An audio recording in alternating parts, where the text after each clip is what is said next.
सादर प्रणाम। मैं हूं हिमांशु द्विवेदी और हमारी खास पेशकश चर्चा में आज हम जानेंगे कि कोशिश करेंगे कि कृषि, किसान और कैबिनेट को। दरअसल मध्य प्रदेश सरकार ने 3 साल बाद एक बार फिर कृषि कैबिनेट का गठन किया है। मुख्यमंत्री शिवराज सिंह चौहान के तीसरे कार्यकाल की तर्ज पर चौथे कार्यकाल में यह कृषि कैबिनेट बनाई गई है। मुख्यमंत्री कृषि कैबिनेट के अध्यक्ष होंगे और कई मंत्री इसके सदस्य बनाए गए हैं। सरकार की इस घोषणा के बाद से ही कृषि कैबिनेट की भूमिका और उपयोगिता पर सवाल खड़े हो रहे हैं। पिछली कृषि कैबिनेट को लेकर कोई उल्लेखनीय उपलब्धि सरकार के खाते में दर्ज है, ऐसा जानने में हमें काफी मशक्कत करनी पड़ी है। इसलिए विपक्ष इसे शिगूफेबाजी बता रहा है। सवाल यह भी उठता है कि क्या मंत्रालयों और विभागों के नाम बदल देने से जमीनी असर क्या पड़ता है? क्या ये कागजी ही साबित नहीं होते हैं? वहीं दूसरी ओर मध्य प्रदेश के कृषि विभाग से जुड़ा एक विवाद आज सामने आया। वो है बासमती चावल के जीआई टैग का।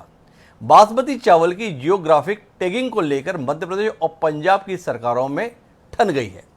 मध्य प्रदेश सरकार राज्य के 13 जिलों में उगाए जाने वाले लंबे चावल के लिए जीआई टैग लेने पर जोर लगा रही है, लेकिन पंजाब के मुख्यमंत्री अमरिंदर सिंह ने इसका विरोध किया है।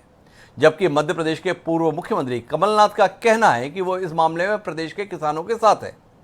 शिवराज सिंह का कहना है कि हमने इस मामले को दिल्ली तक उठा दिया और जब तक अंजाम तक नहीं पहुंचाएंगे हम चैन से नहीं बैठेंगे। हालांकि यह मामला आज का नहीं है, तकरीबन 12 साल से यह संघर्ष चल रहा है, पर आज अचानक इतना ज्यादा महत्वपूर्ण होकर सामने क्यों आ रहा है, इसे भी समझने की कोशिश करेंगे। जानने की ये भी कोशिश करेंगे कि आखिर किसानों की तकदीर और तदबीर बदलने के तमाम दावों की जमीनी हकीकत क्या है और इस प्रकार से अलग कैबिनेट का गठन क्या उनकी सारी समस्याओं को हल कर देने में कारगर सिद्ध हो सकता है। ये सारा मामला हम समझने की कोशिश करेंगे अपने खास मेहमानों के साथ। लेकिन इस चर्चा के सिलसिले को शुरू करें, इससे जुड़ी खास रिपोर्ट भी हम देखें, उससे पहले समय हो जाता है आज के विचार सूत्र का। और आज का विचार सूत्र हम देश के पूर्व उप प्रधानमंत्री सरदार वल्लभ भाई पटेल के द्वारा दिया हुआ ले रहे हैं। उन्होंने किसानों के संदर्भ में अपना एक विचार हमारे साथ साझा किया था। उनका कहना था कि इस धरती पर अगर किसी को सीना तान कर चलने का अधिकार हो तो वह धरती से धन धान्य पैदा करने वाले किसान को ही है। सारी दुनिया किसान के आधार पर टिकी हुई है। दुनिया के आधार किसान और मजदूर हैं। फिर भी सबसे ज्यादा जुल्म कोई सहता है तो यही सहते हैं, क्योंकि ये दोनों बेजुबान होकर अत्याचार सहन करते हैं। सरदार पटेल ने तकरीबन 70-80 साल पहले जो कहा था, हम 80 साल बाद भी उन परिस्थितियों में कोई बड़ा बदलाव नहीं कर पाए हैं। किसान आज भी आत्महत्या कर रहा है। किसान आज भी अपनी फसल की वाजिब कीमत के लिए संघर्ष कर रहा है। मजदूर अपने हक की मजदूरी के लिए आज भी जूझता है। तो आखिर 70 सालों में हमने बदलकर इनके हिस्से में दिया क्या? ये वो सवाल है जिसका प्रश्न सालों साल हमारे सामने खड़ा है, पर उत्तर दे पाने में हम में से हर कोई नाकाम रहता है।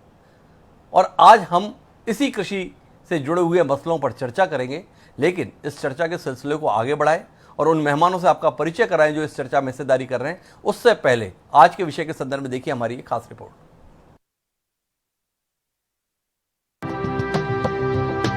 मध्य प्रदेश सरकार ने किसानों से जुड़े मामले देखने के लिए एक बार फिर कृषि कैबिनेट का गठन किया है। इस कैबिनेट के अध्यक्ष खुद मुख्यमंत्री शिवराज सिंह चौहान हैं। सरकार के ही कुछ मंत्रियों को मिलाकर ये मंत्री परिषद तैयार की गई है। इसका काम किसानों और कृषि से जुड़े मामलों को देखना और उसके लिए नीतियां तैयार करना होगा। कृषि मंत्री कमल पटेल, गृह मंत्री नरोत्तम मिश्र, कुटीर एवं ग्रामोद्योग मंत्री गोपाल भार्गव, जल संसाधन मंत्री तुलसी सिलावट इसके मुख्य सदस्य होंगे।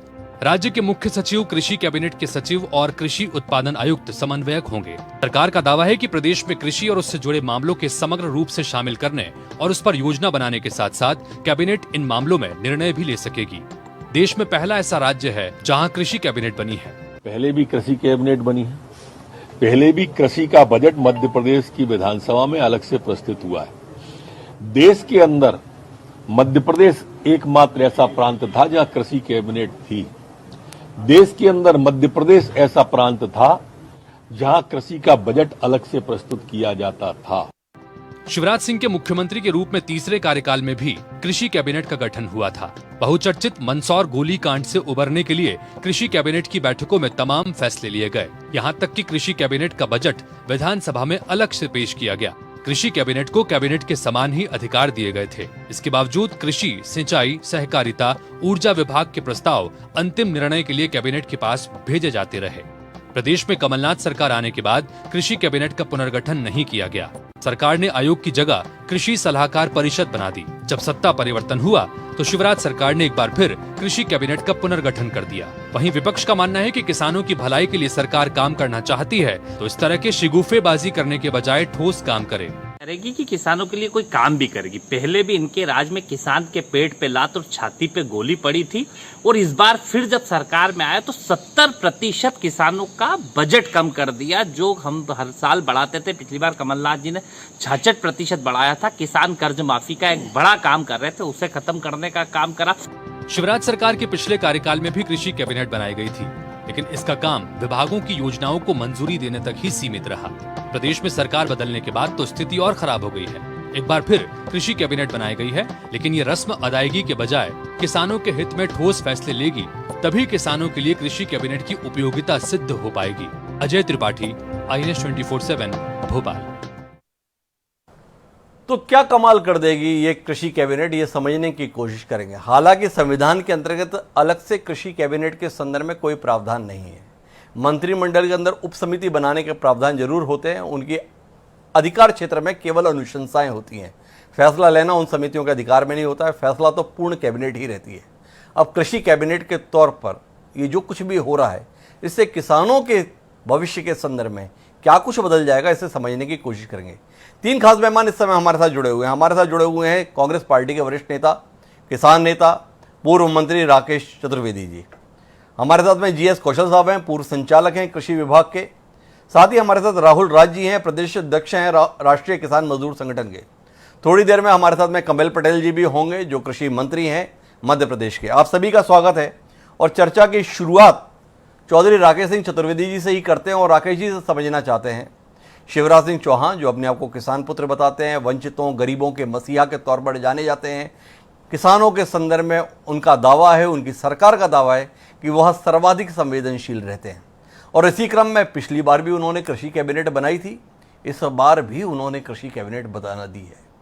राकेश जी, आप ही बताएं कि इस कृषि कैबिनेट के गठन से मध्य प्रदेश के किसानों का क्या कुछ भविष्य बदल जाने वाला है, कितना उनके जीवन में उजाला आ जाने वाला है, क्या उनकी आर्थिक स्थिति के अंतर्गत ऐसे बदलाव आने वाले हैं जिसको लेकर हम सब हर्षित हो सकते हैं, उल्लसित हो सकते हैं और प्रसन्नता की हमें कोई सीमा नहीं रहती है। थोड़ा रोशनी डालेंगे राकेश जी आप? डॉक्टर साहब नमस्कार। बिल्कुल, आपका बेहद प्रश्न बहुत माकूल है। डॉक्टर कौशल जी बैठे हुए हैं जी। ये जो कृषि कैबिनेट की बात की गई है, आपने कॉन्स्टिट्यूशन का हवाला दिया, मैं सेक्शन का हवाला दे रहा हूं। काउंसिल ऑफ मिनिस्टर्स जी जो 163 में है जी, उसमें सिर्फ एक कैबिनेट की बात की गई है जी। ये मध्य प्रदेश में शिवराज सिंह जी को सगुफेबाजी करना और जनता को भ्रमित करना और बिना कायदे कानून के काम करना उनके आदत में शुमार आ गया है। कोई उनको चैलेंज नहीं करना चाहता है। पूरे कॉन्स्टिट्यूशन में कहीं भी अलहदा कैबिनेट बनाने का कोई प्रावधान नहीं है, मात्र सभी विभागों की समितियां बनाई जा सकती हैं। मैं नरोत्तम मिश्रा जी को सुन रहा था कि पूरा कृषि बजट अलग से पेश किया जाएगा, पूरी कैबिनेट अलग होगी कृषि की। नहीं मेरे भाई, प्रत्येक बजट में प्रत्येक डिपार्टमेंट का बजट हमेशा अलग अलग मदों में पेश किया जाता है पहले से भी।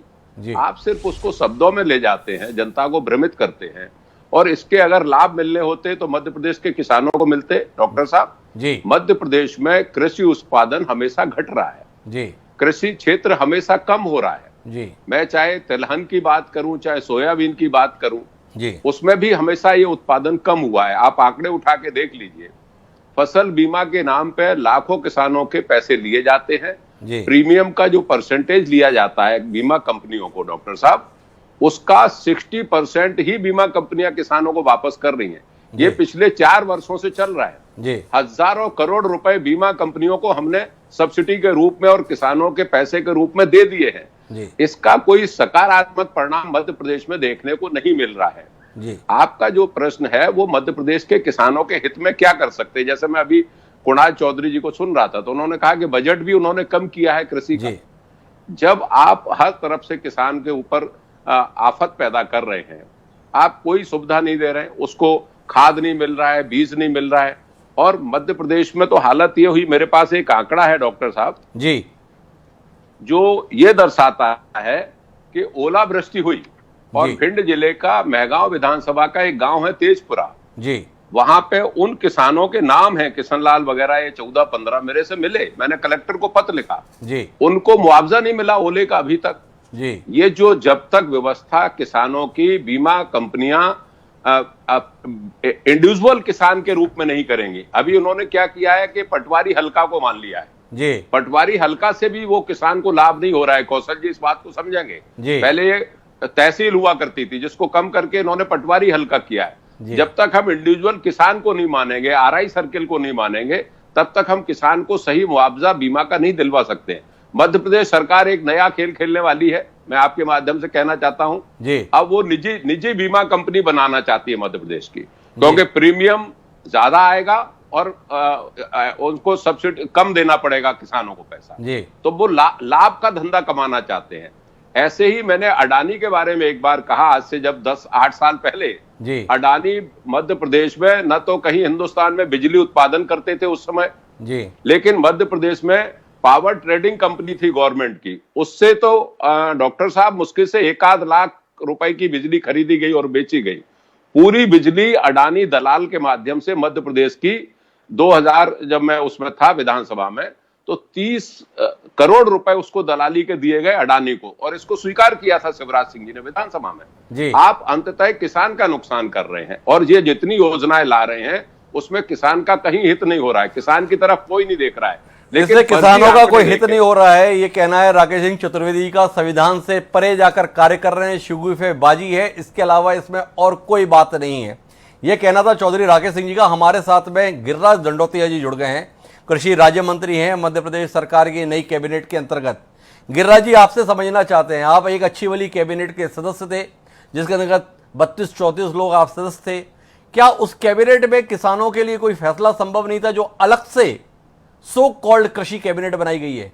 क्या बदल जाएगा इससे कृषि का और किसानों का? थोड़ा रोशनी डालेंगे हमारे दर्शकों के लिए। भारतीय जनता पार्टी किसानों के हित के लिए जी जान से मेहनत कर रही है, पूरी जी जान से पूरी सरकार लगी हुई है मध्य प्रदेश की जी। और सबसे बड़े गर्व की बात तो ये है कि मध्य प्रदेश में गेहूं खरीदी में किसानों का रिकॉर्ड बना दिया, जो पंजाब को पीछे छोड़ दिया। हम पंजाब सबसे खुशहाल और किसानों का सबसे बेस्ट उपज का क्षेत्र माना जाता था, उसको पछाड़कर मध्य प्रदेश फर्स्ट नंबर पर आ गया है। और खरीदी भी कोरोना में दिल खोल के सरकार ने किसानों के गेहूं की खरीदी की है और इतना गेहूं के रिकॉर्ड बन गया। और इससे ज्यादा किसानों के लिए खुशहाली की बात क्या हो सकती है?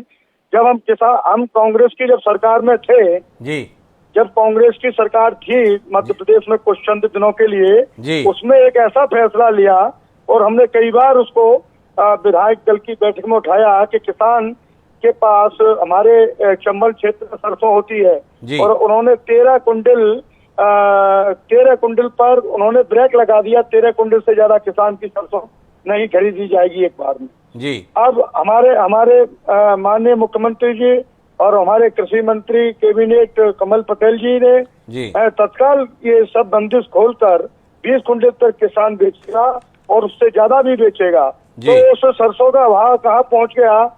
जो सरसों 32 और 35 से है ये आगे नहीं बढ़ पाई थी, वो सरसों 55 तक बिच गई। किसान को कितना बड़ा लाभ हुआ? किसान को लाभ की बात करना तो बहुत आसान है, लेकिन किसान को लाभ देना, असलियत लाभ देना, धरती पर लाभ देना, उस किसान को लाभ पहुंचाना, ये बहुत बड़ी बात है। ये सिर्फ भारतीय जनता पार्टी की सरकार और उसके मंत्रिमंडल के लोग ही कर सकते हैं। पर गिरिराज जी, मेरा सवाल का आपने उत्तर नहीं दिया। शिवराज सिंह सरकार की आपने बहुत प्रशंसा की, भारतीय जनता पार्टी की आपने बहुत प्रशंसा की, आपकी दोनों बातें स्वीकार हैं। सरकार बहुत अच्छा काम कर रही है, आप दावा कर रहे हैं, फैसले बहुत अच्छे ले रही है, ये भी आप दावा कर रहे हैं। फिर जब ये सरकार अच्छे काम कर रही थी, अच्छे फैसले कर रही थी, किसानों का जीवन संवार रही थी, तो अलग से कैबिनेट बनाने की जरूरत क्या पड़ी कि हम कृषि कैबिनेट बना रहे हैं? क्या ऐसा है जो फुल कैबिनेट में संभव नहीं था, जो 11 मंत्रियों को अलग बिठा के आप फैसले लेंगे? क्या बचे हुए जो 22-23 मंत्री हैं वो किसानों के संदर्भ में फैसले लेने में रोड़े अटका रहे थे, आपत्तियां कर रहे थे, फैसला लेने नहीं दे रहे थे? जिसलिए उन सबको बाहर करके आप 11 लोग बैठेंगे और प्रदेश के किसानों के लिए फैसले लेंगे?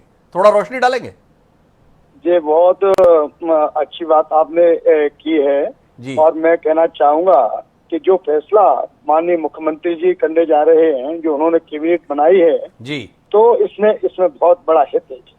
हम यहाँ लोकल हॉस्पिटल या छोटे हॉस्पिटल में जब दिखाने के लिए आते हैं जी, तो सब तरह के डॉक्टर देखने के लिए एक मरीज को आ जाते हैं जी, लेकिन जब हम एम्स में जाते हैं तो एक्सपर्ट लोगों की टीम आती है जी, तो कुछ लोगों को किसानों से जुड़े हुए जी, जो विभाग थे, जो मंत्री थे, जी, कुछ कम लोगों में किसानों की बात को रखा जाएगा। ऐसा नहीं है कि उन लोगों में नहीं रखा जाएगा, दूसरी कैबिनेट में जी, सबके सलाह, सबका मशवरा लिया जाएगा और आत्मनिर्भर भारत माननीय मोदी जी के जो उनका ऐलान है, जो उनका मकसद है, जो उनकी उम्मीद है, जो आत्मनिर्भर भारत का जो नारा है, उसको बुलंद करते हुए मध्य प्रदेश आत्मनिर्भर बनने जा रहा है।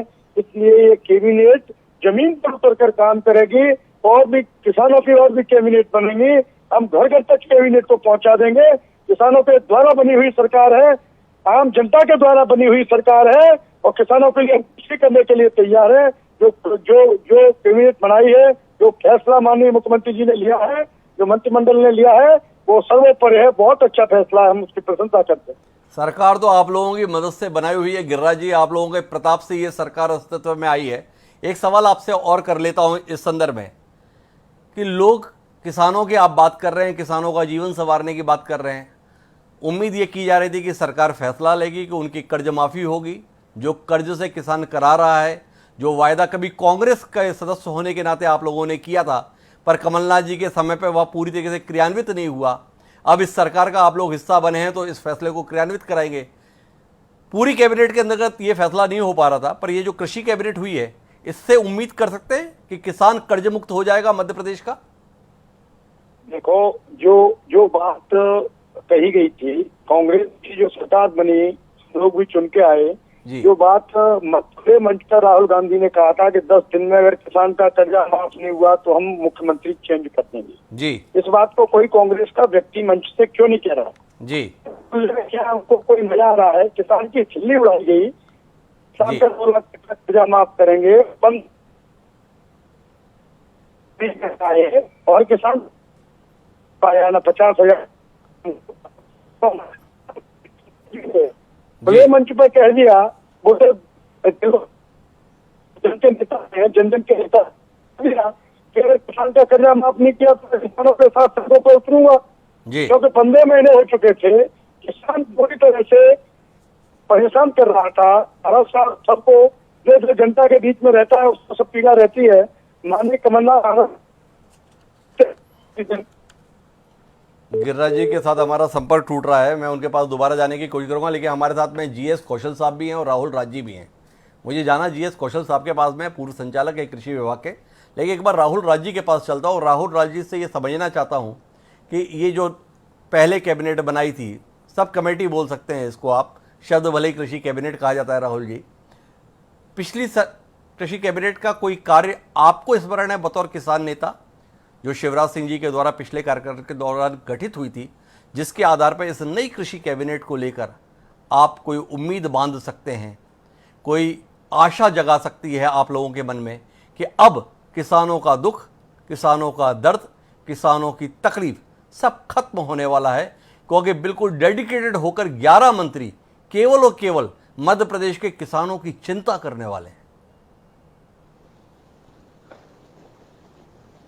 द्विवेदी जी, धन्यवाद, आपने मुझे अपनी बात रखने का मौका दिया। उम्मीद करता हूं जितना पक्ष विपक्ष को समय दिया है उतना ही किसान के पक्ष को आप समय देंगे। बिल्कुल। बात शुरुआत करते हैं पिछली कैबिनेट से। पिछली कैबिनेट का सबसे बड़ी उपलब्धि ये थी कि मंदसौर में गोलीकांड हुआ था और हमारे 6 भाई शहीद हुए थे। जी, ये पिछली कैबिनेट के फैसले हैं। उसी कैबिनेट में हमारी मंदसौर गोलीकांड में 7,000 किसानों पर मुकदमे दर्ज हुए थे जो वापस नहीं हो पाए, ना उस गोलीकांड की कोई फाइल वापस आ पाई। उस कैबिनेट ने एक प्रस्ताव पारित किया था 500 रुपए भावांतर की राशि, जिसके लिए शिवराज सिंह जी स्वयं बहुत आवाज उठाते रहे कमलनाथ जी की सरकार में, और उन्होंने दिया नहीं। लेकिन अब शिवराज सिंह जी स्वयं मुख्यमंत्री हैं, लेकिन उन्होंने कोरोना काल में किसान को वो 500 रुपए नहीं दिए। अब बात करते हैं वर्तमान परिवेश की। आपने क्या उम्मीद करते हैं जी? कूद के पाव पालने में दिख जाते हैं। जब पूर्व में कुछ नहीं हुआ तो वर्तमान में कोई उम्मीद नहीं है। हम वर्तमान में कोरोना काल में बात करें तो शिवराज सिंह जी ने कमलनाथ जी की सरकार में कहा था कि 160 गेहूं का बोनस किसानों को देना चाहिए। शिवराज सिंह जी क्यों नहीं दे रहे हैं? उन्होंने कहा था अतिवृष्टि का मुआवजा देना चाहिए, वो क्यों नहीं दे रहे हैं? उन्होंने कहा 500 रुपए भावंता राशि देनी चाहिए, वो क्यों नहीं दे रहे हैं? उन्होंने कहा कर्ज मुक्ति छलावा है। हमने स्वयं कहा कि कमलनाथ जी की सरकार, और मैंने तो कमलनाथ जी को 3-3 बार मिलकर कहा कि आपकी कर्ज माफी एक धोखा है। 50,000 तक का सहकारिता का कर्जा माफ हुआ, उसके अतिरिक्त आपने जो सर्टिफिकेट बांटे हैं उनको बैंक अमान्य कर रहा है। सत्ता के घमंड में उन्होंने उस बात को कभी माना नहीं और किसान डिफॉल्टर हो गया। आज जब सत्ता पलट हो चुकी है और शिवराज सिंह जी की सरकार हो चुकी है और उनके साथ वो तमाम नगीने हैं जिन्होंने ये कहा और ये कहते हुए पार्टी छोड़ी कि किसान बड़ा परेशान था, उसके बोनस भावांतर नहीं मिले, उसको कर्ज मुक्ति नहीं हुई, तो वो कर्ज मुक्ति कराएं। उस पर एक नेता इनका नहीं बोलता है। और जहां तक सवाल वर्तमान मध्य प्रदेश में कृषि मंत्रियों का है, कमल पटेल जी जुड़े नहीं, मैं बहुत उम्मीद से उनका इंतजार कर रहा था। दंडोटिया जी जुड़े थे, टीवी पे तो देख ही रहे होंगे। हमारे प्रदेश का कृषि मंत्री है, वो कृषि मंत्री ऐसे हैं जो ये कहते हैं कि मध्य प्रदेश में मक्का फसल नहीं है। इस कोरोना काल में ना हमारी मक्का की फसल समर्थन मूल्य पे खरीदी गई। कैबिनेट के फैसले, कैबिनेट बन चुकी ना, क्या फैसले करते हैं ये लोग? इनने हमारी मक्का की फसल नहीं खरीदी और कैबिनेट के मंत्री ये कहते हैं कि मक्का हमारी फसल नहीं है। आपके माध्यम से मंत्री जी का ज्ञानवर्धन कर दूं, 8,62,000 हेक्टेयर में 24 लाख मेट्रिक टन मक्का होती है मध्य प्रदेश में। पहली बात, ये वो कृषि मंत्री हैं जिसने कैबिनेट में बैठ के ये कह दिया भाट मीडिया में आके कि हमारे पास भंडारण की व्यवस्था नहीं है गेहूं रखने के बाद, इसलिए हम समर्थन मूल्य पे मूंग नहीं खरीद सकते। जो व्यक्ति नर्मदापुरम संभाग, जो सबसे बड़ा संभाग है ग्रीष्मकालीन मूंग उत्पादक किसानों का, हरदा होशंगाबाद के किसानों को न्याय नहीं दिला पाई अपने, ये बात करते हैं। कृषि कैबिनेट अलग से बना के कुछ बहुत बड़े हाल फूल पहना देंगे किसानों को। एक दाना कृषि मूंग का नहीं खरीदा गया, एक दाना समर्थन मूल्य पे आपने मक्के का नहीं खरीदा इस कोरोना काल में जब किसानों को जरूरत थी। राहुल जी, मैं आपको पास में एक बार फिर आऊंगा, जिस समय पे कमल पटेल थोड़ी देर में हमारे साथ में होंगे तब मैं आपके पास जरूर आऊंगा, इसलिए क्योंकि आपके विषय सीधे उनसे जुड़े हुए हैं, उनके बयानों पर आधारित है। तो बेहतर होगा कि जब वह मौजूद रहें तब आप इन मुद्दों को साथ में उठाएं। तब तक मैं जीएस कौशल साहब के पास में चलता हूं, और कौशल साहब के पास में मेरे पास जानने के लिए है कौशल साहब कि इस देश के अंदर तकरीबन 150 साल पहले कृषि विभाग अस्तित्व में आया था। 1871 में जब अंग्रेजों की सरकार थी, उस समय कृषि और राजस्व करके एक विभाग बनाया गया। जब ईस्ट इंडिया कंपनी का शासन खत्म हो गया और विक्टोरिया शासन चालू हुआ, उसके बाद इसके नाम लगातार बदलते रहे। कभी कृषि राजस्व हुआ, कभी शिक्षा स्वास्थ्य कृषि हुआ। आखिरी में 1947 में इसका नाम कृषि मंत्रालय रखा गया। 2015 में देश के प्रधानमंत्री नरेंद्र मोदी ने इसका नाम बदल दिया और किसान कल्याण मंत्रालय के तौर पर इसको जाना गया। 5 साल हो गए, आपने तो अपना पूरा जीवन इसी विभाग में लगाया। आपसे जानना चाहता हूँ, ये नाम बदल जाने से किसानों की जिंदगी में, खेती किसानी के क्षेत्र में क्या बदल जाता है?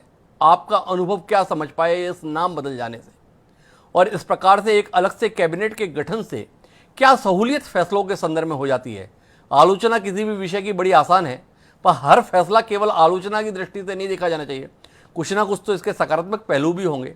आप इस क्षेत्र से जुड़े हुए रहे हैं, थोड़ा रोशनी डालेंगे इन दोनों चीज़ों के संदर्भ में। कृषि विभाग से किसान कल्याण मंत्रालय हो जाने से क्या हो गया, और इस प्रकार की कैबिनेट के प्रयोग से सब कमेटी बनाने से क्या बदलाव आ जाता है? दोनों पर आपसे रोशनी की उम्मीद। डॉक्टर हिमांशु जी, आपने बड़े अच्छे अच्छे प्रश्न उठाए जी। देखिए, सबसे बड़ी बात तो यह है कि नाम बदलने से कुछ नहीं होता जी। नाम बदलने से आखिर रहता तो वो है जी, ये कृषि विभाग है जी। कृषि विभाग को तकनीकी विभाग होना चाहिए जी। आज क्या वो तकनीकी विभाग है क्या? जी। यहाँ तो ना तो डायरेक्टर तकनीकी है, ना तो वो हॉर्टिकल्चर के डायरेक्टर तकनीकी है, और ना वो बीज निगम जो भी इससे संबंधित है, किसी में भी तकनीकी विभाग का कोई भी अधिकारी नहीं है जी। तो वो तकनीकी विभाग कुछ किसानों को क्या दे सकता है? जी। विभाग की एक छवि होती थी जी। किसान ग्राम सेवक जाता था, खेतों में जाता था, किसानों को अपना तकनीकी ज्ञान देता था। आज इन सब चीजों का अभाव है। जी। मैं किसी की इसमें आलोचना नहीं करना चाहता, परंतु आज जो विभाग की हालत है वो आप सबको पता है। जी। तकनीकी विभाग में तकनीकी अधिकारी नहीं होना और ये नाम बदल देने से कुछ नहीं होता। जी। कैबिनेट, कृषि कैबिनेट का जहाँ तक सवाल है, हमने बहुत सारे निर्णय पहले भी लिए। जी। मैं देख रहा हूँ कि बहुत हाईलाइट आप कर रहे हैं कि किसान और खेती और मजदूर आत्महत्या कर रहे हैं, मध्य प्रदेश मानव अधिकार आयोग के द्वारा जी एक कमेटी का गठन किया था जी। उस कमेटी का मैं भी सदस्य था जी। और हमने 2012 में इसकी रिपोर्ट सबमिट की मानव अधिकार आयोग के माध्यम से। उसमें कई जो है वो दिए थे अनुशंसाएं जी, परंतु उन अनुशंसाओं पे काम नहीं हो पाया। अब यदि अपन कैबिनेट भी गठन करें और जो भी, क्योंकि मध्य प्रदेश में अपन सब बोलते हैं 60 से 70% लोग खेती पे आधारित हैं, किसानों पे आधारित हैं। हमारे जितने भी जनप्रतिनिधि आते हैं वो अधिकतर किसानों की पृष्ठभूमि से ही आते हैं, चाहे वो एमएलए हो चाहे मंत्री हो, सारी पृष्ठभूमि तो उनकी किसानों की ही है। सारी समस्याओं को वो अच्छी तरह से समझते हैं जी। अब हमें यदि निर्णय लेना है जी, पूरी कैबिनेट है, हम एग्रीकल्चर कृषि में क्या बोल रहे हैं कि भाई किसानों को बहुत वाजिब मूल्य मिलना चाहिए जी और वाजिब मूल्य के लिए हमें बिचौलिया जी जो मिडिल मैन होता है वो सबसे अधिक इनका वो लाभ खा जाता है जी। जो किसान के यहाँ से माल आता है उसको जो है हम जो उपभोक्ता तक पहुँचने में कई गुना उसके भाव बढ़ जाते हैं। तो हम बिचौलियों को हटाना चाहते हैं। हमारे पास जनप्रतिनिधि चुने हुए हैं, कैबिनेट बनी हुई है। अब उसमें ये जो मैं समझता हूँ जी, और जो पिछली भी जो किसान कैबिनेट गठन की गई थी जी ये बिचौलिए का माध्यम है जी।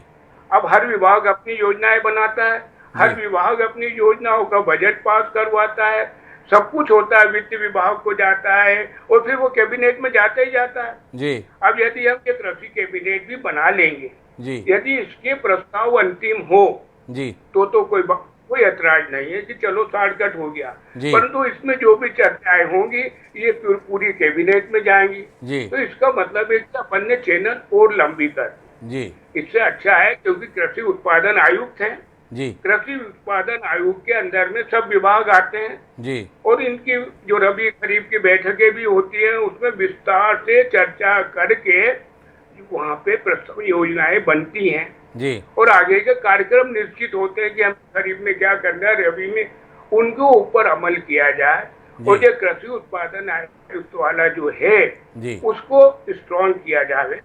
तो मैं सोचता हूँ कि आपको ये कैबिनेट की जरूरत नहीं पड़ेगी जी और यदि अपन गठन भी करते हैं जी, तो इसके द्वारा जो भी निर्णय, क्योंकि पिछली कैबिनेट में भी निर्णय लिए, एक तो उसकी नियमित बैठकें नहीं हो पाई, किसी भी कारणों से नियमित बैठकें नहीं हो पाई, जो निर्णय हुए उनका भी परिपालन हो जाए तो अच्छी बात है जी। अन्यथा वो मैंने कहते लंबी चैनल ही बनाने का काम होगा। और सबसे बड़ा तो मुझे ये है कि भाई कृषि कैबिनेट आप बनाओ, विभाग वो करो, पर विभागों को तकनीकी बनाओ, उनको स्ट्रांग करिए।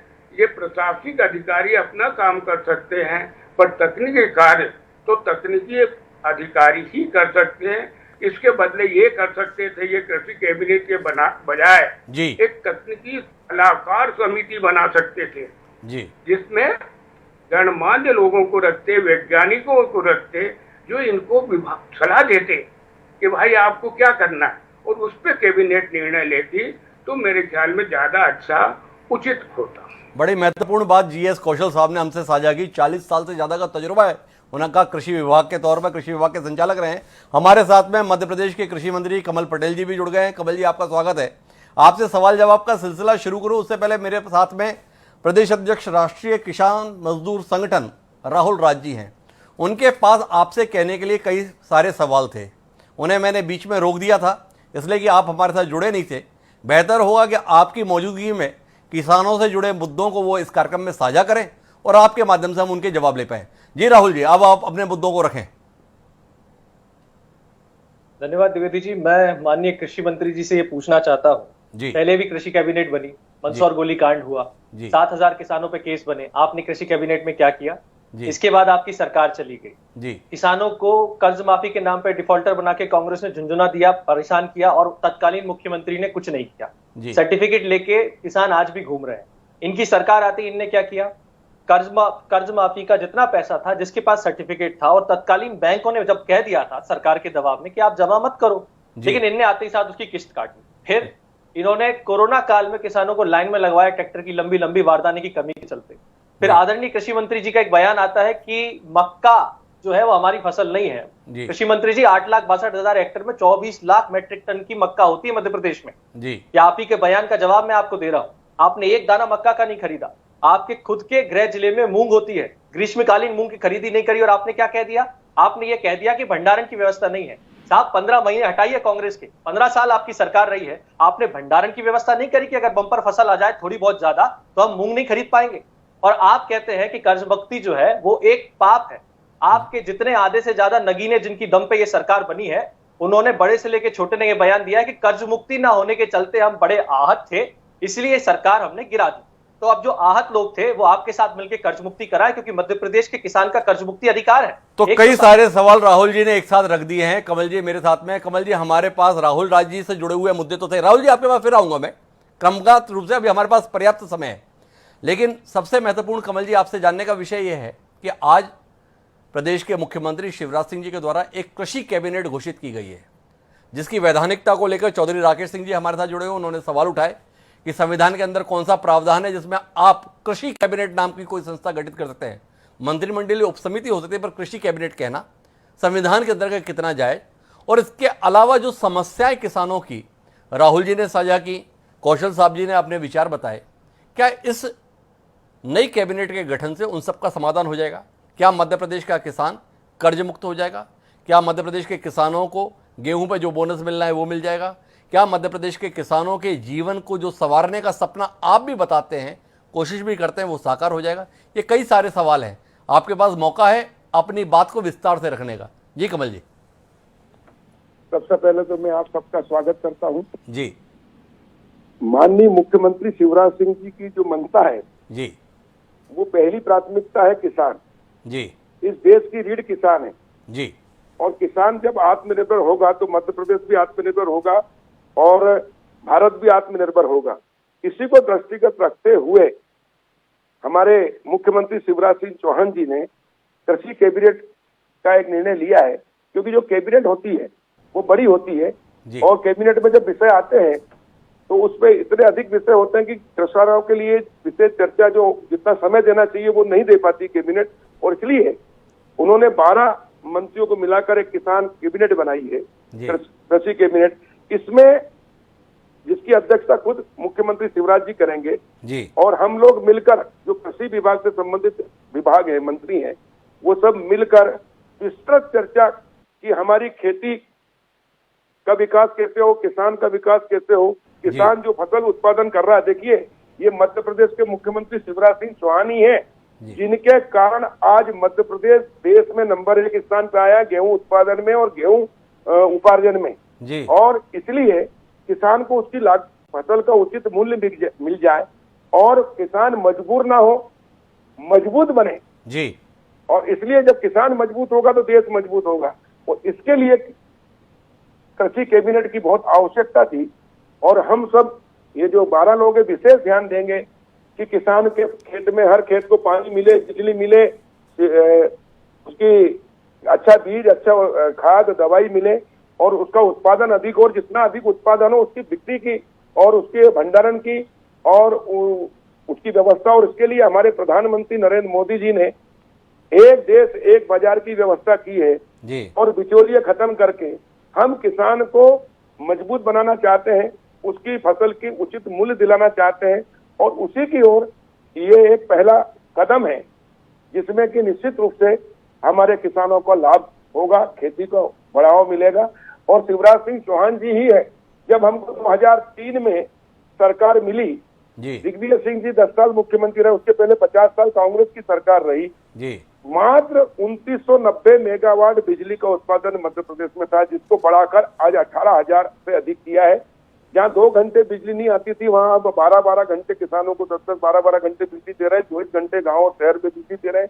सिंचाई जहाँ मात्र 7.5 लाख हेक्टेयर थी, आज 42 लाख हेक्टेयर से अधिक हो गई और 50 लाख हेक्टेयर हम कर देंगे 5 साल 3.5 साल में जी। और इसलिए जो भी काम हुआ किसानों के हित में, 50 साल कांग्रेस की सरकार रही, फसल बीमा नाम की कोई चीज नहीं थी। अटल जी का धन्यवाद करते हैं, हम आज उनको याद करते हैं, उनके चरणों में प्रणाम करते हैं कि अटल जी अगर प्रधानमंत्री नहीं होते तो किसान क्रेडिट कार्ड योजना नहीं आती, तो किसानों की जमीन तो कांग्रेस बिकवा चुकी होती, नीलाम कर चुकी होती। अगर अटल जी नहीं होते तो फसल बीमा योजना नहीं आती, तो आज किसानों को जो फसल बीमा का लाभ मिल रहा है वो नहीं मिलता। अभी बीच में कांग्रेस की सरकार आ गई 15 महीने के लिए।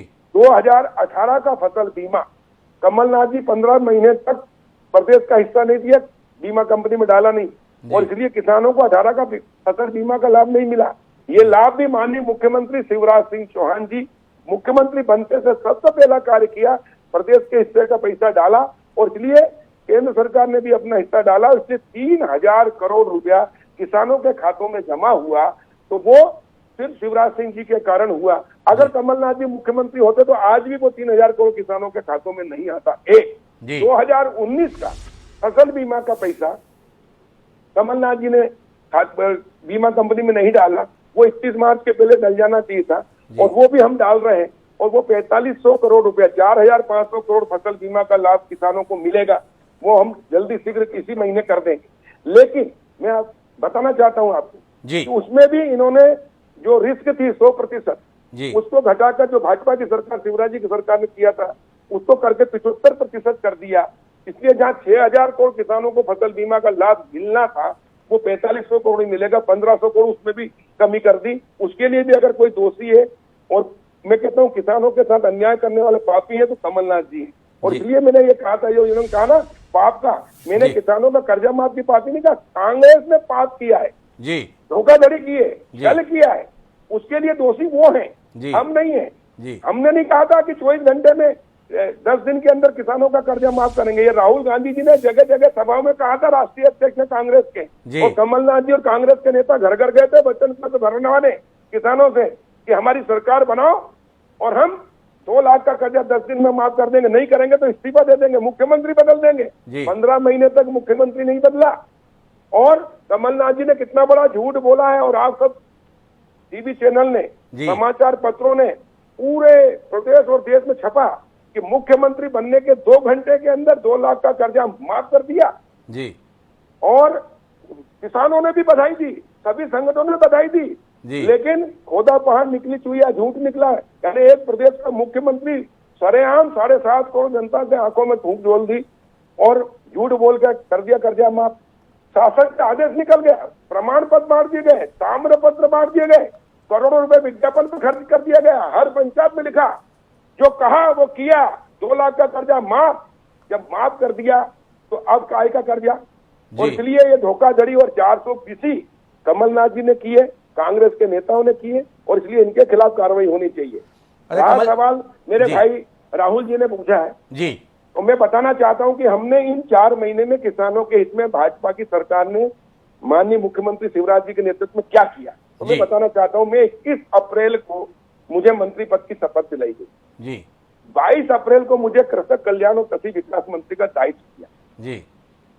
24 अप्रैल को मेरे पास फाइल आती है, चना और सरसों और मसूर खरीदने के लिए कृषि विभाग अनुमोदन करे मंत्री।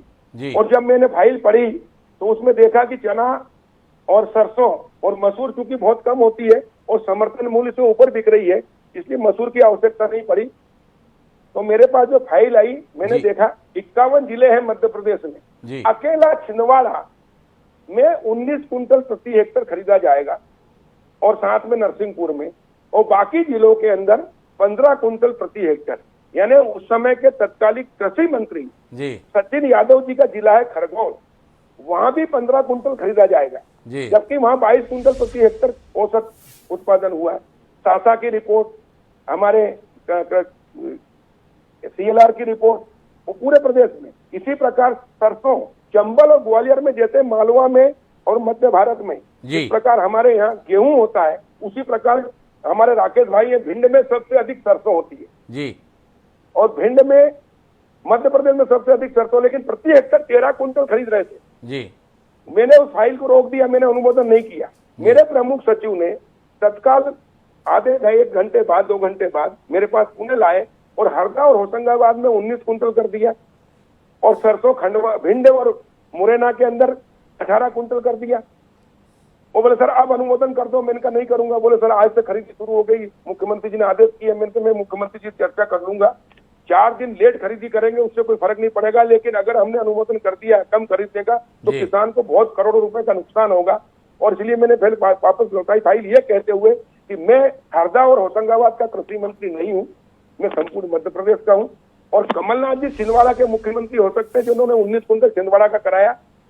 कृषि मंत्री सचिन यादव का साथ भी अन्याय किया उनके क्षेत्र के साथ, वो बोल नहीं पाए, लेकिन मैं लड़ूंगा और मुख्यमंत्री जी से मैं चर्चा कर लूंगा, लेकिन पूरे प्रदेश के मुख्यमंत्री शिवराज जी। और इसलिए मैंने 13 कुंटल से 20 कुंटल प्रति हेक्टेयर सरसों और 15 कुंटल से 20 कुंटल प्रति हेक्टेयर चना खरीदने का निर्णय मुख्यमंत्री जी से अनुमोदन करा के कराया।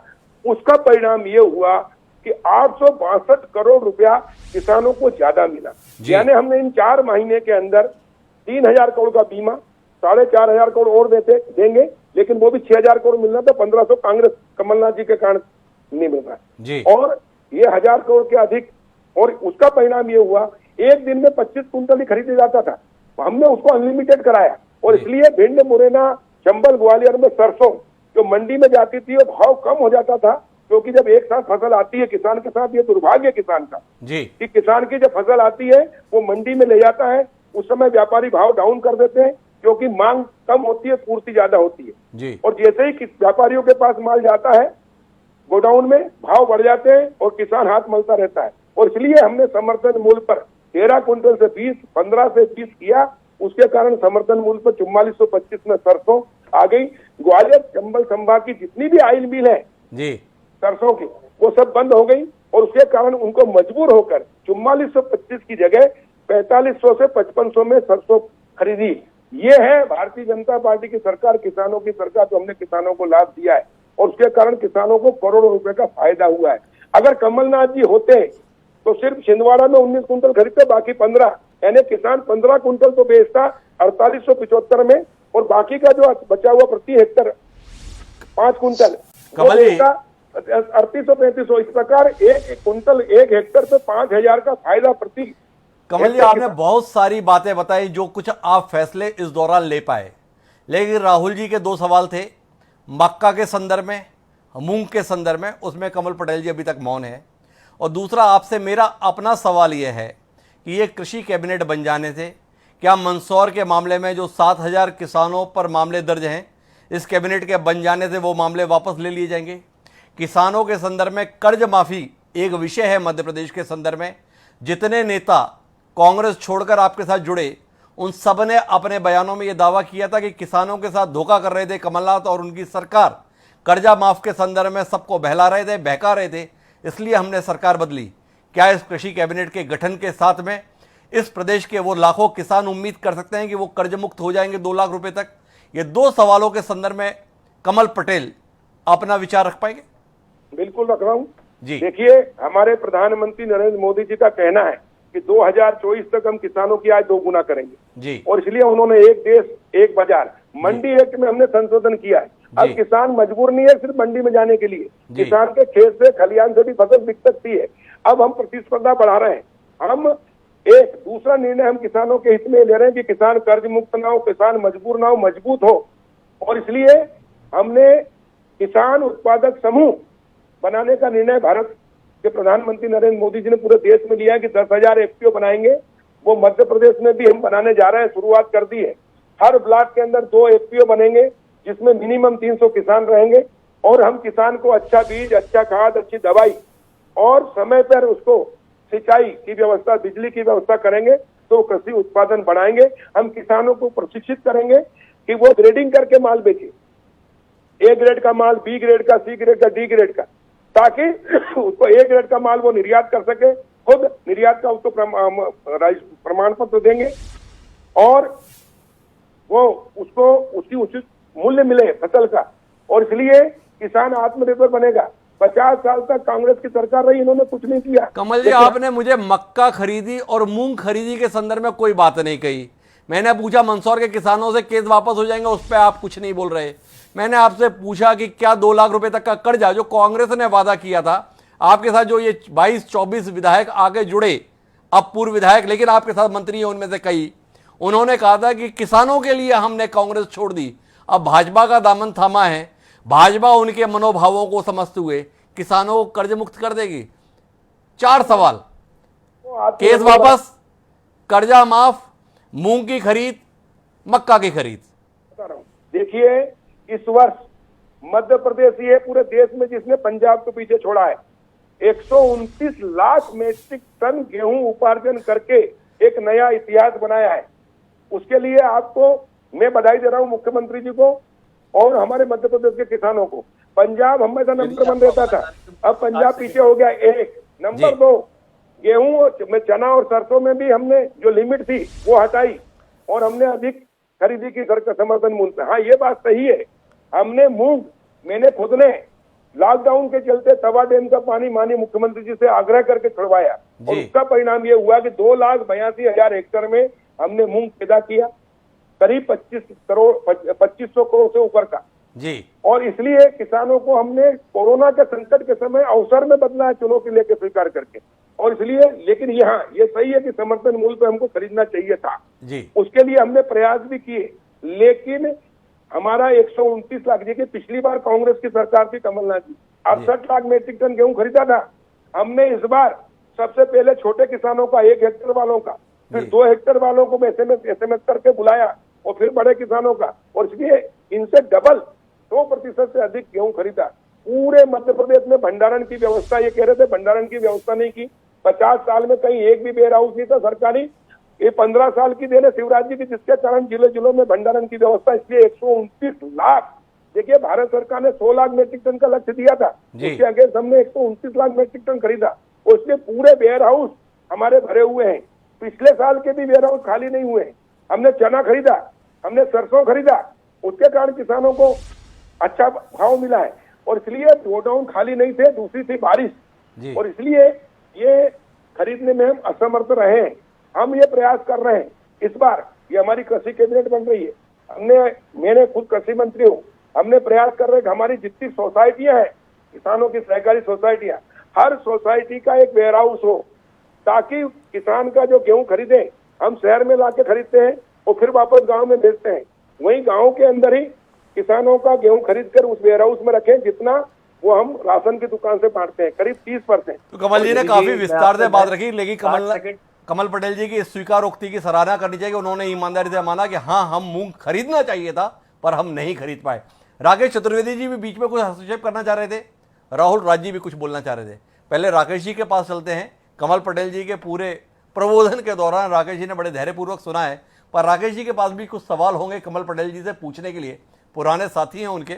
जी राकेश जी, आप अपने पुराने साथी से इस माध्यम से बात कर सकते हैं। जी कमल भाई, 2019 और 18 में ये जो कृषि विकास दर थी आपकी 16 और 17 में जी, वो 34.14 थी जी, और जो 18-19 में घटकर 4.85% रह गई जी। ये आर्थिक सर्वेक्षण है मध्य प्रदेश सरकार का 2018 और 19 का।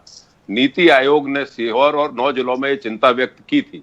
आप गेहूं खरीदी की बात कर रहे हैं समर्थन मूल्य पे, मैं आंकड़ा बता रहा हूं आपको कि मध्य प्रदेश में 77 लाख हेक्टेयर भूमि में गेहूं पैदा हुआ, 336 लाख टन, जिसमें पिछले 18-19 की पिछली तुलना में 9.34% गेहूं का उत्पादन कम हुआ मध्य प्रदेश में।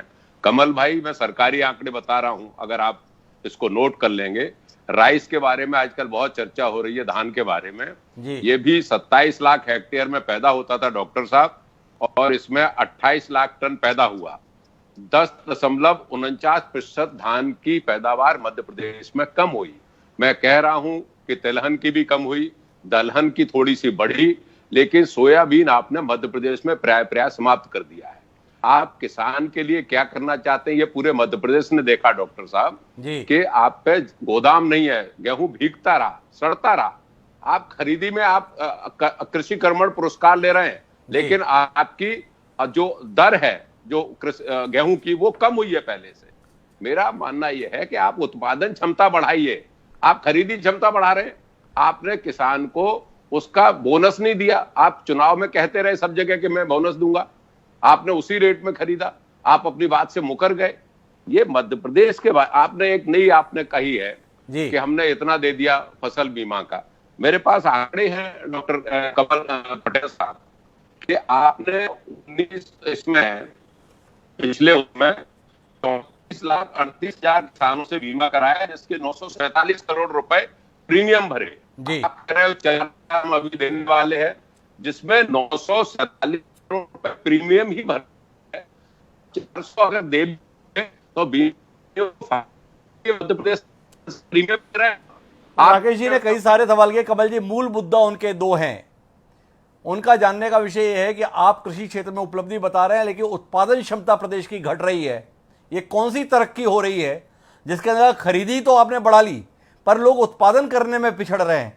क्या कहेंगे कमल पटेल इस संदर्भ में? देखिए, मैं मेरे बड़े भाई राकेश भाई को बहुत विद्वान मानता हूँ। उन्होंने कहा कि आपने कृषि कर्मण पुरस्कार उपार्जन के उसमें लिया है, तो मैं बताना चाहता हूँ कि उपार्जन में नहीं मिला कृषि कर्मण पुरस्कार। कृषि कर्मण पुरस्कार 6 साल से जो कृषि की विकास दर है वो बढ़ी है, उसके कारण मिला है। मैं बताना चाहता हूँ, राकेश भाई भी विधायक रहे, कांग्रेस सत्ता में रहे, हमारे मित्र है। जब दिग्विजय सिंह मुख्यमंत्री थे, राकेश भाई मंत्री थे, विधायक थे, उस समय मध्य प्रदेश की कृषि विकास दर माइनस में थी, -2, -4, -6। और जैसे ही भारतीय जनता पार्टी की सरकार आई और माननीय मुख्यमंत्री शिवराज सिंह जी बने, किसान के पुत्र, उन्होंने जो बिजली में आत्मनिर्भर बनाया, सिंचाई का रकबा बढ़ाया और किसानों के खेतों तक सड़कें बनाई, मुख्यमंत्री ग्राम सड़क, गांव-गांव में सड़कें, और जो नीति बनाई, उसके कारण मध्य प्रदेश का कृषि विकास दर 20%, 22%, 24%, और पूरे देश का बताना चाहता हूँ 6 और 7 है। लेकिन मध्य प्रदेश राज्य ने पिछले 10 साल से लगातार कृषि विकास दर बढ़ा, और इसलिए कृषि कर्मण। पर राकेश चतुर्वेदी जी ने जो आंकड़े बताए हैं, उन्होंने भी सरकारी आंकड़े बताए। कमल जी, उनके संदर्भ में आपका क्या मानना है? राकेश चतुर्वेदी झूठ बोल रहे हैं, आंकड़े झूठ बोल रहे हैं, सच कौन बोल रहा है? भारत सरकार ने जो कृषि कर्मण पुरस्कार दिया है वो उपार्जन के लिए नहीं दिया, उत्पादन के लिए दिया है। और मैं भी आंकड़े दे रहा हूँ ना, बता दें कि नकार दें कि वो कांग्रेस की सरकार के समय माइनस में नहीं थी, दिग्विजय सिंह जी के समय। उस समय बनता ढार मुख्यमंत्री कहते थे, न बिजली, न सड़क, न पानी, न सिंचाई, न कुछ नहीं। और आज दूसरी बात, किसानों के साथ आप इसका जवाब दीजिए। आप 15-20 साल पहले कांग्रेस ने किया, राहुल गांधी जी ने किया, कमलनाथ जी ने किया, कहा था 2 लाख का कर्जा माफ करेंगे, नहीं किया। और इसलिए हम ईमानदारी के साथ जो कहते हैं वो करते हैं। हम किसान की चिंता करें। देखिए, मैं भी किसान का बेटा हूँ, और मैं तो राजनीति में आया हूँ, किसानों की लड़ाई लड़के आया हूँ। हमने तो लड़ाई लड़ी है, हमने किसानों के मंडी में लड़ाई लड़ी है। इलेक्ट्रॉनिक कांटा अगर मध्य प्रदेश में लगे आज पूरे सब मंडियों में, तो सबसे पहले कमल पटेल ने हरदा में लड़के लगाया, उसके कारण पूरे प्रदेश में लगा। किसानों की लड़ाई लड़के आए हैं, कृषि क्षेत्र से आए हैं, किसान पुत्र हैं, लेकिन ये रकबा कम क्यों हो रहा है? उत्पादन गेहूं का 10% कम क्यों हुआ है मेरे भाई? राइस का उत्पादन 10। राहुल जी, मैं आऊंगा आपके पास में, बताना चाहता हूँ जी। गेहूं की जगह दूसरी फसलों ने भी ली है। जैसे चने में रेट अच्छे मिलते हैं तो चना भी बोया गया है, मक्का भी बोई गई है ना। उसके अलावा और दूसरी फसलों को लिए जाने को कारण बता रहे हैं कमल पटेल जी। हमारे पास राहुल राज जी के पास भी कुछ सवाल है, राहुल राज जी से सवाल पूछते हैं। उसके बाद जीएस कौशल साहब ने एक सुझाव दिया, तो उस पर कमल पटेल जी की राय जानेंगे। राहुल जी, पहले आपका सवाल। माननीय कमल पटेल जी से मात्र 60 सेकंड में मैं 3 बात पूछना चाहता हूं। पहली, जब समर्थन मूल्य पे खरीदी केवल सरकारी खरीद में सुनिश्चित है और आज भी मंडी में किसान लुटता है, व्यापारी सरकारी मंडी में समर्थन मूल्य से नीचे खरीदता है, तो प्राइवेट मंडी होने के बाद अब समर्थन मूल्य की खरीदी कैसे सुनिश्चित करेंगे? एक बात। दूसरा, पिछले साल के कृषि बजट से इस बार आपने 70% कम किया। 2,33,000 करोड़ पिछले साल था, महज 2,05,000 करोड़ इस बार है। कुल बजट में कटौती 28,000 करोड़ की, कृषि बजट में कटौती 34,500 करोड़ की। अकेले कृषि कल्याण विभाग का बजट पिछले वर्ष 28,000 करोड़ का था, इस बार वो 10,000 करोड़ रह गया। ये आपकी 2024-22 तक किसान को आप दोगुनी आय करने की बात करते हैं कमल पटेल जी। ये इतनी बड़ी बात है जिसके बारे में चर्चा आपको इस पटल पे रखनी चाहिए कि आपने कृषि बजट कम क्यों किया।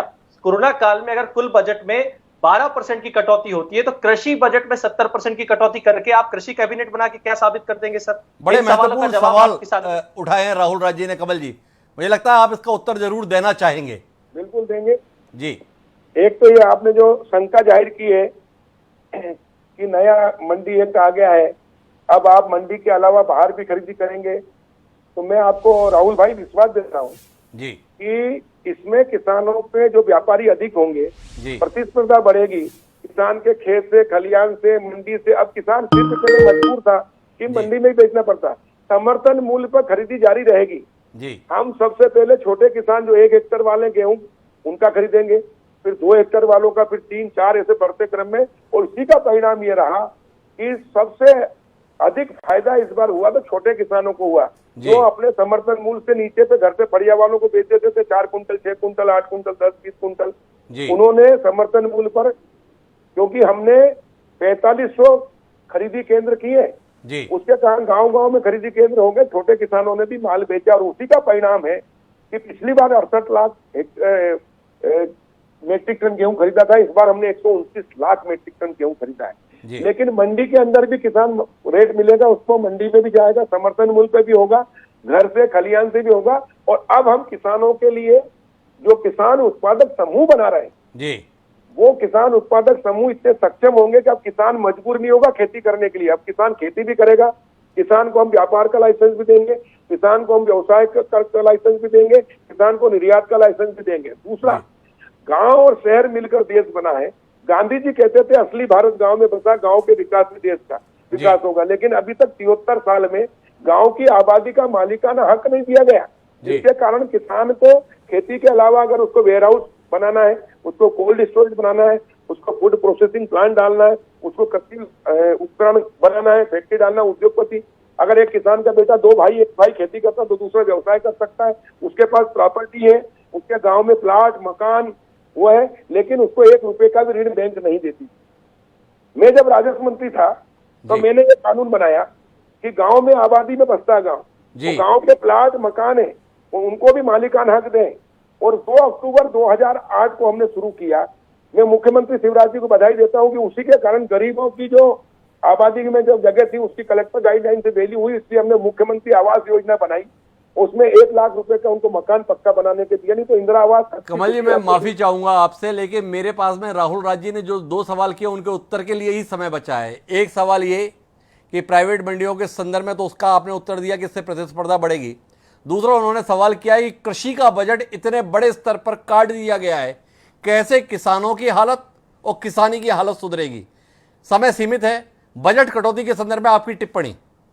देखिए, बजट कटौती हुई है कोरोना के कारण, क्योंकि सरकार के पास जो कोरोना संकट आया उसके कारण उद्योग धंधे सब चौपट हो गए और उसके कारण आय भी सरकार की कम हुई है, और इसलिए मजबूर होकर ये हमको निर्णय लेना पड़ा है। लेकिन मैं आपको राहुल भाई, आपके माध्यम से सब किसानों को, सबको ये विश्वास दिला रहा हूँ कि हमारी सरकार केंद्र में भी है, माननीय प्रधानमंत्री जी और माननीय मुख्यमंत्री जी। हम किसान की आय 2 गुना, 3 गुना, 4 गुना करना चाहते हैं। किसानों के लिए अच्छा बीज, अच्छा खाद, अच्छी दवाइयां। देखिए, इस बार मैंने निर्देश दिए कि जितने भी खाद बीज की दवाई कंपनियां, फैक्ट्रियां हैं, इनके ऊपर छापे मारो, इन पर कार्रवाई करो। और उसका परिणाम ये हुआ कि हमने नकली बीज बनाने वालों पर, खाद वालों पर इन पर कार्रवाई की है, FIR कराई है, इनके लाइसेंस निरस्त किए, निलंबित किए। तो इतनी बड़ी पैमाने पर कार्रवाई हुई, उसके कारण किसानों को, क्योंकि देखिए, किसान को अच्छा गुणवत्ता का खाद बीज दवाई मिल जाए, सिंचाई और बिजली की व्यवस्था हो जाए, तो हमारा किसान इतना मेहनती है कि इतना उत्पादन करेगा कि राष्ट्र का समृद्धशाली बनाएगा और हम निर्यात कर सकेंगे। और इसलिए किसानों के लिए हम FPO बनाकर और उनको खुद व्यापारी बना के बिचौलिया। कमल पटेल जी की एक खासियत है कि जिस सवाल के संदर्भ में उन्हें लगता है कि इसके उत्तर में कोई बहुत अच्छी बात नहीं कह सकते, तो वो जो कुछ अच्छा कर रहे हैं उसका उल्लेख करके उस विषय को दबा देते हैं। आज के संदर्भ में भी यही है। हमारे सवाल किसानों की कर्ज माफी अनुत्तरित है, हमारा सवाल कि कोरोना काल में बजट घटा, सभी का घटा, कोई बात नहीं, पर कृषि का इतना ज़्यादा क्यों घटा। कमल पटेल जी ने उसका भी फार्मूला दे दिया है, खाद बीज इन सब की व्यवस्था बढ़िया करके किसानों की हालत सुधार देंगे। बाकी जितने भी सवाल तो उसके जवाब उन्होंने अपने अनुसार दिए, लेकिन कृषि महकमे से जुड़ी अभी समस्याएं बहुतेरी हैं। तमाम सवाल राकेश चतुर्वेदी जी ने दिए, राहुल जी ने बहुत मुखर तरीके से किसानों की समस्याओं को कमल पटेल जी के सामने लाया है। GS कौशल साहब ने बड़े सकारात्मक सुझाव दिए थे कि इस कैबिनेट के स्थान पर अगर तकनीकी लोगों का समूह बनाएं तो शायद बेहतर होगा। इस कैबिनेट के, कृषि कैबिनेट के गठन से सिवाय इसके कि निर्णय की प्रक्रिया कुछ और लंबी हो जाएगी और कुछ इससे बेहतर निकलने वाला नहीं है।